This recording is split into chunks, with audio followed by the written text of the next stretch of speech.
Feliz natalício de Meishu-san. Sempre gostei muito, de pequeno, que a gente tinha dois natais, né? Dia 23 e 25. Então, prolongava a sensação de felicidade. O ensinamento lido hoje, né, fala sobre a visita de Meishu-sama ao complexo Nara, de Horyu, né, os templos, o complexo de Nara. E aqui ele comenta sobre a arquitetura, né, da torre de Horyu, e logo depois ele fala sobre o Gusei Kannon, né, que tem um prédio anexo à torre, né, do lado da torre, um prédio de 8 lados, né, e que tem uma estátua de Kannon, Gusei Kannon, que ficou mais de 1.200 anos coberto com um pano. Então, todo mundo o chamava de Buda misterioso, né? Então, eu tenho aqui um pouco do que Meishu-sama sentiu, escreveu no diário, né? Comentando o encontro dele com essa imagem de Kannon. Aí ele escreve assim: quando me coloquei diante da imagem de Kannon, a energia que ela emanava começou a penetrar em mim. Era uma sensação inexprimível e eu tive vontade de chorar. Isso significa que há muito tempo Kannon estava esperando por aquele momento. Há muito tempo, né? Então ele teve que ficar coberto, esperando o tempo desse encontro.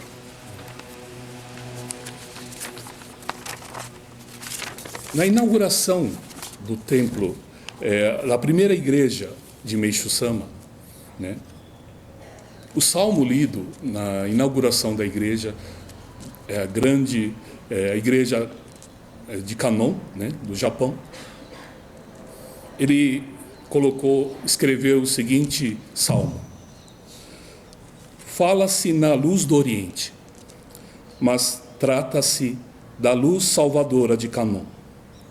Finalmente está se expandindo e, com o tempo, iluminará o extremo oeste. E com o tempo, ele escreveu. E o que é o extremo oeste do Japão? Né? É a América do Sul, aqui, né? E ele falando aqui da luz salvadora de Kannon. Por que eu estou me referindo a isso tudo? Muita gente que tem visitado a Torre de Miroku e entrado em contato com a imagem de Kannon tem sentido isso que Meishu-sama sentiu. Ou seja, uma vontade de chorar, mas um chorar gostoso, um chorar de saudade, um chorar de alegria, um chorar de ter encontrado o que estava tanto procurando. Essa sensação, né, de encontrar é o que fala Meishu-sama, né, que é o princípio da iluminação, ou seja, do despertar da alma. Quando a gente, nesse calor, todos devem ter dormindo muito mal, né? E chega de manhãzinha, que ainda é aquele pouquinho mais fresquinho, aí é o momento de dormir, né? Aí toca o despertador. E aí a gente coloca o despertador naquele que toca mais um pouquinho depois. E aí fica, né? Em casa a gente põe às 6 horas e fica tocando isso dezenas de vezes, até dar 7 horas. Né? Então é um levantar com um olho só, abre um pouquinho, mas aquela sensação de dormir, aí quer mais e dorme mais. E aí dorme e aí toca de novo. Mas se a gente desligar esse despertador, e aí a gente vai embora. Né? acaba dormindo. Quando nós temos alguma coisa e a gente vê que está atrasado, toma aquele susto, acorda no susto, levanta correndo, mesmo meio dormindo, sai correndo, né? Mas mesmo assim ainda fica com aquele estágio de sonolência, né? Isso é a alma do ser humano. Ficamos 3.000 anos nesse sono profundo, né? E aí agora os indícios de acordar faz com que a gente abra o olho, mas depois prefere continuar dormindo, né? A não ser pessoas que levou um grande susto na vida, né? Uma quase morte, e foi salvo por Deus, e com isso acorda a alma, né? Desperta a alma, né? Quer dizer, Deus existe, ou seja, a parte espiritual existe, né? Então a pessoa passa a ficar acordado, né? Com o olho bem, né, arregalado e acordado mesmo. O problema é que nós, espiritualmente, ainda acordamos momentos do culto, assim, que sensação maravilhosa, né, de Deus, tudo, mas logo depois volta a dormir, né? E fica nessa acorda, dorme. Quando eu acordo, eu fico sentado e ainda fica aquela, né, vontade de dormir. Mas se eu pego e saio para fazer as coisas que tem que ser feito, preparação da oração, tudo, mesmo meio dormindo, mas chega uma hora que a gente acorda, né, de tanto mexer o corpo. Então, eu acho que essa é a necessidade do nosso espírito, pelo menos começar a praticar a parte espiritual, para acordar o espírito. Mas no começo vai ser difícil, mas com o tempo você não vai perceber, mas vai estar acordado. O espírito vai estar bem acordado, né? De tanto você fazer a parte espiritual, né? Oração, leitura de ensinamento, ministrar jorei, são atividades espirituais que traz a gente a consciência, o acordar, né? O despertar da alma. E com isso, colocar, acordar na totalidade, né? A característica de um ser acordado justamente, podemos ver, assim, a vida de Meishu-sama, né? Aos 48, ele consegue receber as revelações de Kanon, e a partir daí ele entra no Kenshin Jitsu, ou seja, a iluminação, né? E depois da iluminação, os feitos dele, né, era de um ser desperto no último grau, ou seja, com muita pressa de fazer as coisas. Então, nesse curto período de poucos mais de quase 30 anos, ele consegue um feito, né, que um ser humano comum não conseguiria. Ele pintou mais de 7.000 imagens de Kanon, mais de 1 milhão de caligrafias, luz divina, grande luz divina, mais de 16.000 páginas de ensinamentos, né? Palestras, artigos para o Jornal do Templo, milhares de salmos e poemas humorísticos, né?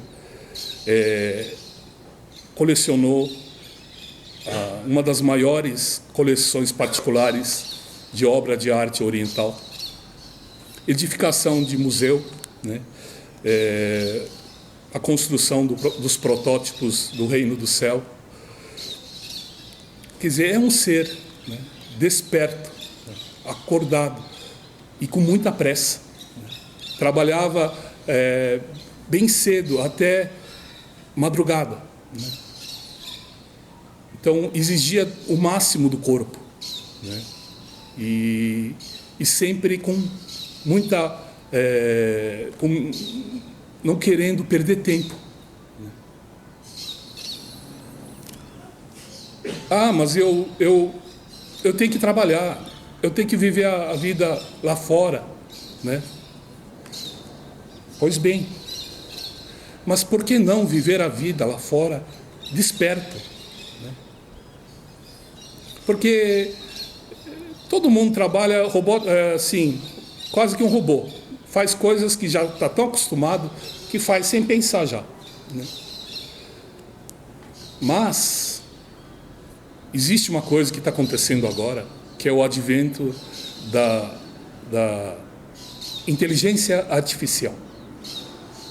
São computadores que têm programação que faz com que pareça ter uma inteligência artificial. Ou seja, na verdade, ele cruza os dados, né, de diversas informações e, através do histórico do ser humano, dá um parecer que um ser humano daria. Né? Pois bem, muitos advogados americanos acham que é curta a profissão. Né? Mesmo arquitetos, né, engenheiros, basta colocar no programa quantos quartos precisa, quantos é o apartamento de quantos, que ele mesmo projeta e dá ele pronto. Né? Se é uma coisa comum, ele cruza os dados de outras coisas que foram feitas e com isso consegue fazer o trabalho. E aí o medo das pessoas é não ter mais trabalho. Mas se uma pessoa é desperta, né, tem despertado a alma, é uma coisa que o robô não consegue substituir o ser humano. Eu perguntei para o escultor, né, que fez a imagem de Canon, perguntei para o Cícero, o que é mais difícil? Fazer figura de mulher, figura de homem ou figura de animal? Eu fiz uma pergunta assim, o que é mais difícil? Ele chegou para mim e falou assim, o mais difícil não é a parte técnica, o mais difícil é colocar a alma na estátua, a alma na obra de arte. Então o ser humano tem essa força, esse talento, né, de colocar a alma em tudo que faz. E isso vai ser o diferencial, né, do ser humano para as máquinas. Então é uma forma de a gente entender o quanto é necessário esse despertar para a espiritualidade. Missão mesmo fala, se a gente conhecer uma pessoa desperta com espiritualidade, dessa pessoa a gente não quer ficar longe, ou seja, né, quer ter amizade, quer ter um relacionamento, né, com essa pessoa. Então, esse despertar, né, passa muito pela sensação de, né, sentir a parte espiritual. Né? E o modo melhor de acontecer isso é através da sensibilidade. Né? Nós aguçarmos a nossa sensibilidade. Esses dias, agora em novembro, aconteceu um negócio interessante, que é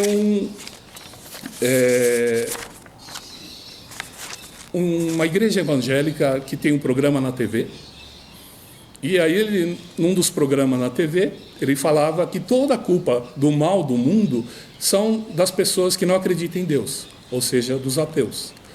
E com isso, o mal é proveniente do ateísmo. Falou e falou mais. E aí, um determinado grupo de ateus, uma associação, né, entrou na justiça contra ele e contra a televisão e ficou tramitando esse julgamento. E eis que saiu agora o julgamento e a igreja foi condenada e o programa de TV também foi condenado. Eles foram condenados a passar um programa ecumênico, inclusive colocando o ponto de vista das pessoas que não acreditam em nada, e com isso pagar, de alguma forma, o delito, né?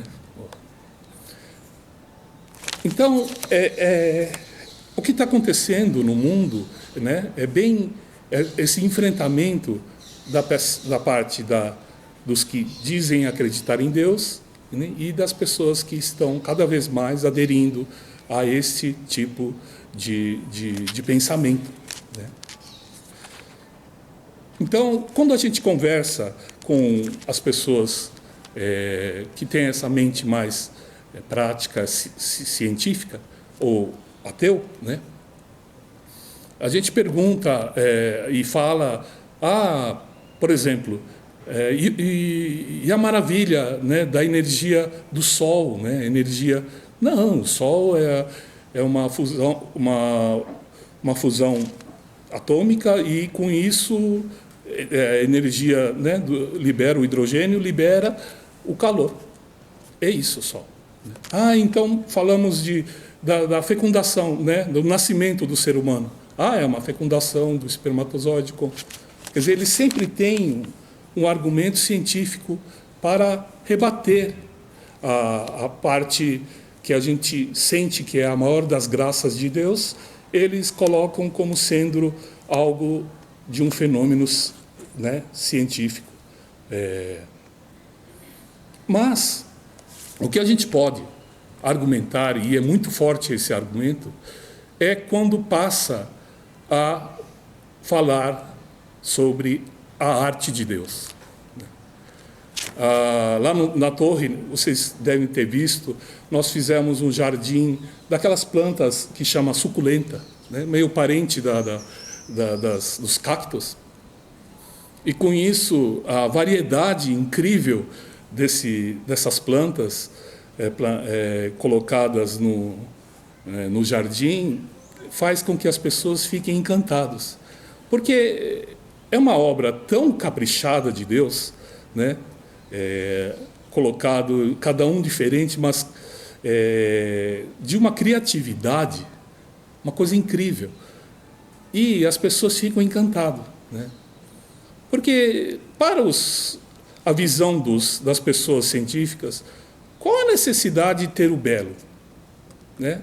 O mundo poderia muito bem, se as pessoas pensam dessa maneira totalmente científica, tudo ser cinza e preto. Qual a diferença, né, em termos de lógica? Qual é a lógica de ter tamanho colorido, tamanha variedade, né, quantidade, né, e cada um diferente do outro? Qual é a necessidade de tudo isso, né? É a alma de Deus, né? Ele coloca a alma ali, né, um colorido intenso, uma beleza, né, assim, num balanço, né, que você olha para as coisas de Deus, você vê que está tudo dentro de um balanço, né? Mesmo estamos olhando a torre, ele fala do balanço da torre, harmonia. Então, tudo que Deus fez na Terra, exceto, acho que barata, né? Todo mundo concorda que Deus não estava no dia bom, mas do resto é uma perfeição assim. Mesmo olhando nos microscópios, né, o colorido que ele mostra, mesmo na parte micro, e no macro, as estrelas, as galáxias, né, é arte pura, né?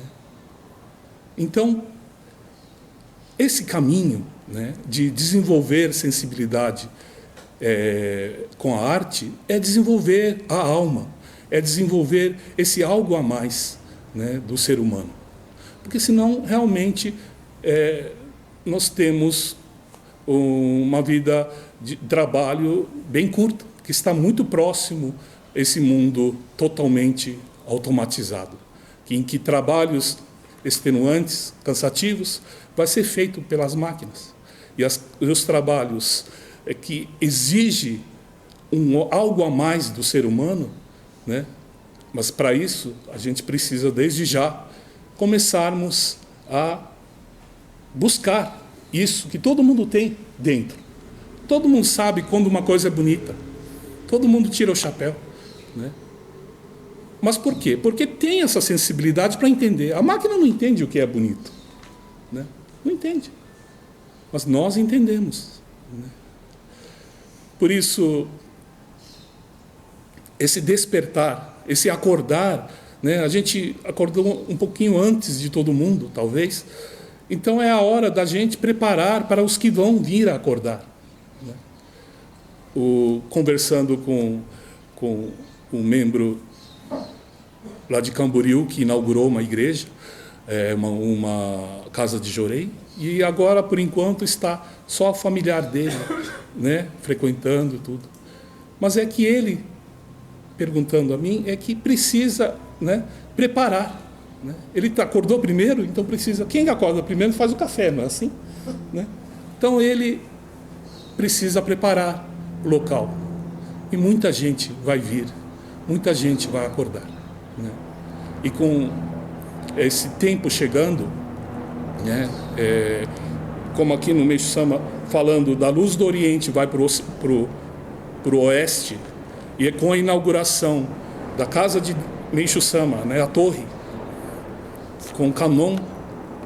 Então, essa profecia, esse salmo de Meixo Sama está se concretizando, né? Quase 100 anos, mas foi o tempo do Oeste ter essa luz.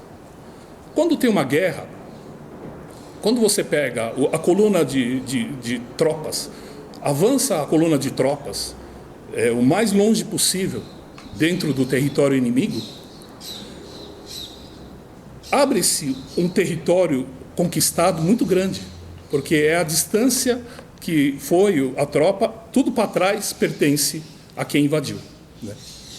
Então, o objetivo de Deus era começar no Oriente e trazer para o Oeste mais longínquo, né?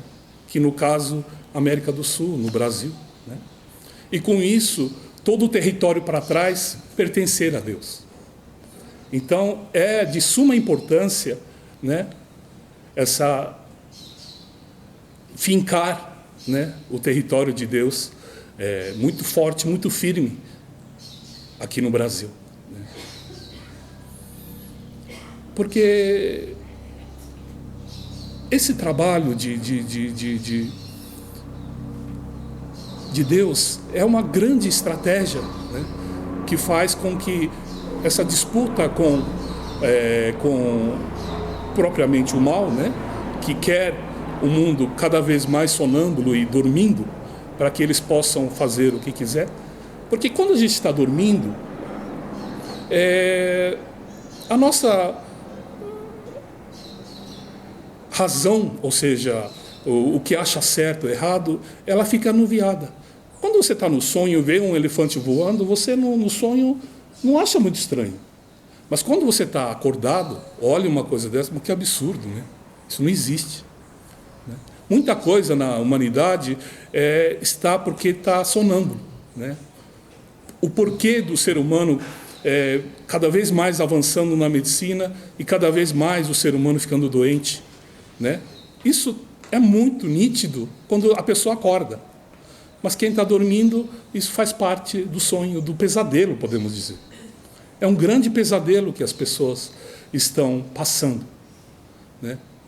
Então, acordar desse pesadelo e ver que realmente tem esperança e que tem esse mundo novo, né, vale a pena esforçar para ficar acordado, né?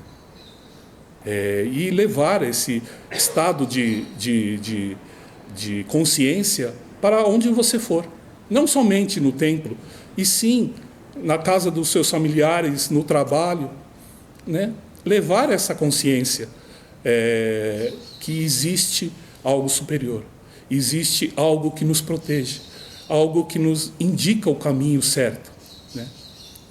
Esse é a nova forma de viver do ser humano, né? Na total dependência de Deus, né? Comemorando o dia de hoje, então, temos os presentes, né, que a gente quer oferecer a Meixo Sama. quer dizer, na verdade, só é o sentimento, né? Porque em vista do que a gente recebe de graça e presente, é só realmente um símbolo, simbologia de um agradecimento, né?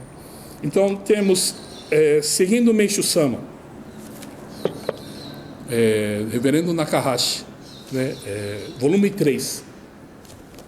Esse livro a gente compilou com várias palestras do reverendo sobre a medicina, sobre a saúde do ser humano, sobre tudo que ele achava e que ele aprendeu durante anos com o próprio corpo, né? Com a reação do próprio corpo às purificações.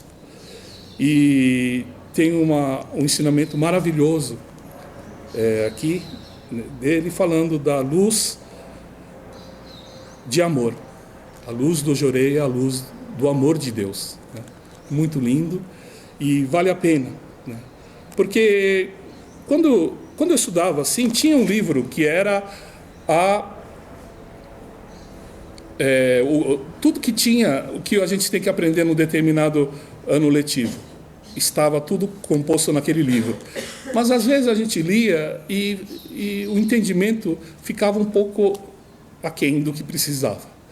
E aí tinha um livro anexo, né, de exercícios e de exemplos, que lendo isso, aí a gente passava às vezes a entender melhor o principal livro. Então eu acho que tem esse objetivo, esse livro, um livro de apoio a gente entender por completo os ensinamentos de Meishu Sama. Claro que na estante, o reverendo sempre falava, na estante de vocês, não me coloca o meu livro junto no mesmo nível, coloca um pouco abaixo, né? Mas que é um livro auxiliar, né? Ele sempre dizia isso. Então, temos esse livro de presente e outro livro de presente são Palavras del Cielo, né, em espanhol, né? Está pipocando gente da América Latina querendo os ensinamentos de Meishu Sama. Então, esse é a tradução dos livros de português para o espanhol, né? E às 3h30 nós vamos lá para a torre, né? Agradecermos também diante da imagem de Kannon esse ano que passou, que realmente foi um ano maravilhoso para todos nós, né? Só temos coisas a agradecer. E esse sentimento unidos de agradecimento, né, de todos nós, cresce, né? E nós estamos fazendo um treinamento com os oficiantes, e aí a gente colocou num estúdio, e aí pegou os salmos dos oficiantes, cada um está no tom, né? E aí o salmo fica embaralhado, ou seja, cada um num tom. Há uma variedade, um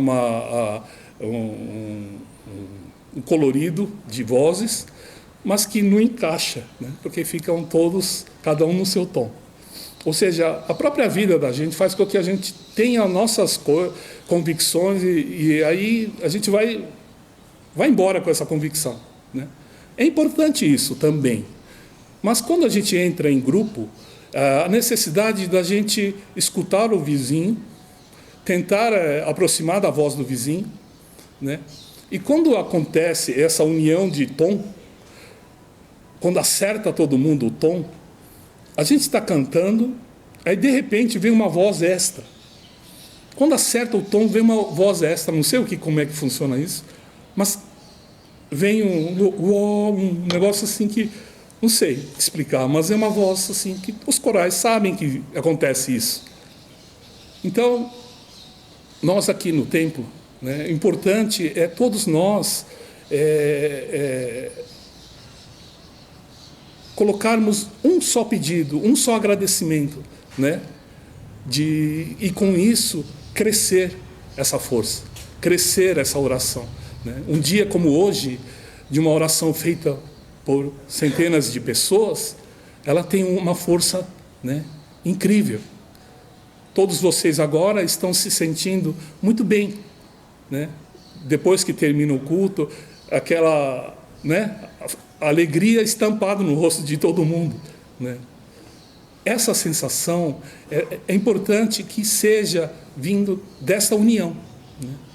Todos pela salvação da humanidade. Esse é o principal sentimento que a gente precisa ter daqui para frente, tá bom? Muito obrigado a todos e um Feliz Natal também para todos, tá?